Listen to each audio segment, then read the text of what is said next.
রাস্তা ও সেতুর অভাবে দীর্ঘদিন ধরে দুর্ভোগ পোহাচ্ছেন পাবনার নিমাইচড়া ইউনিয়নের 5টি গ্রামের মানুষ। করতোয়া নদী তীরবর্তী এই এলাকায় চলাচলের একটি মাত্র রাস্তার বেশিরভাগই বিলীন হয়েছে নদী ভাঙনে। সেতু না থাকায় বাঁশের সাঁকো দিয়ে ঝুঁকি নিয়ে নদী পারাপার হতে হয় কয়েক হাজার মানুষের। সমস্যার সমাধানে বিভিন্ন সময় জনপ্রতিনিধির আশ্বাস দিলেও তা বাস্তবায়ন না হয় ক্ষুব্ধ স্থানীয়রা। আহমেদুল হক রানার তথ্যচিত্রে ডেস্ক রিপোর্ট।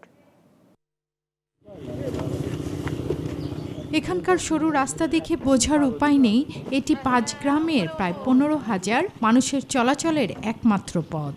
করতোয়া নদীর ভাঙনে রাস্তাটির বেশিরভাগই বিলীন হয়ে গেছে। এই পথের শেষেই বাঁশের সাঁকো দিয়ে নদী পার হতে হয় গ্রামবাসীকে। স্থানীয়দের অভিযোগ, রাস্তা ও সেতু নির্মাণ না করায় বছরের পর বছর শুধু গ্রামবাসীকেই নয়, শিক্ষার্থীদেরও জীবনের ঝুঁকি নিয়ে বাঁশের সাঁকো পারাপার হতে হচ্ছে। এতে প্রায় ঘটছে দুর্ঘটনা।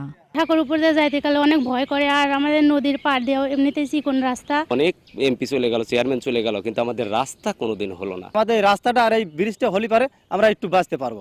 রাস্তা ও সেতু তৈরির জন্য দুর্যোগ ও ত্রাণ মন্ত্রণালয়ে প্রকল্প প্রস্তাবনা দেওয়া হয়েছে জানালেন স্থানীয় জনপ্রতিনিধি। 50 ফিট ব্রিজের একটা প্রকল্প দেওয়া হয়েছে এবং আমরা চেষ্টা করে যাচ্ছি ওখানকার সাধারণ মানুষের যাতে তারা এই দুর্ভোগ থেকে রেহাই পায়।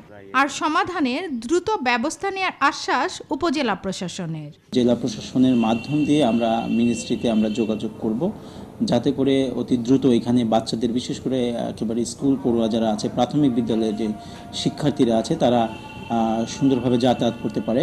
শুধু আশ্বাস নয়, জনদুর্ভোগ লাঘবে সংশ্লিষ্টরা দ্রুত রাস্তা ও করতোয়া নদীর উপর সেতু নির্মাণ করবে এমন প্রত্যাশা ভুক্তভোগীদের।